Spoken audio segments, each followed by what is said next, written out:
गोदान पेन्सन खान्थिखौ बोखारनानै गोजाम पेन्सन खान्थिखौनो लाखिफिननांगौनि दाबिजों दिनै हादोरसानि दाब दाब जायगायाव सोरखारि साख्रिआवलाफोरा धर्नानि हाबाफारि लायो।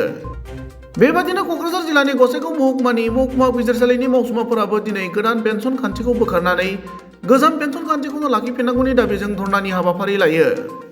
गसाइगाव महकुमा बिजिरसालिनि मावखुलिनि लांगोनायाव जानाय धर्ना हाबाफारिनि गेजेरजों साख्रिआवलाफोरा आखाइ आखाइ प्ले कार्ड लानानै गोजाम पेन्सन खान्थिखौ लाखिफिननांगौ, गोदान पेन्सन खान्थिखौ बोखारनांगौ, जोंनि दाबिया थार दाबि बायदि स्ल'गान होनानै गोमखांहोयो।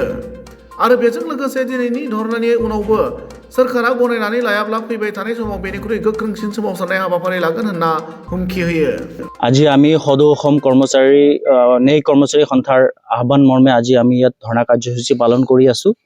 আমাৰ আজি ধৰ্ণা কাৰ্যসূচীৰ মূল বিষয় হ'ল আমাৰ NPS বাতিল হ'ব লাগে আৰু আমাৰ পুৰণা যি পেঞ্চন নীতি সেইখিনি বাহাল ৰাখিব লাগে। আমি আজি ধৰ্ণা কাৰ্যসূচীৰ জৰিয়তে অসম চৰকাৰক আমি অৱগত কৰাব বিচাৰিছো যে NPS খিনি বাতিল হওক আৰু আমাৰ পুৰণা যি পেঞ্চন নীতি আছে সেইখিনি আকৌ যাতে আমাক ঘূৰাই দিয়ে। চৰকাৰৰ ওচৰত এই আমাৰ তৰফৰ পৰা আমি আহ্বান জনাইছো।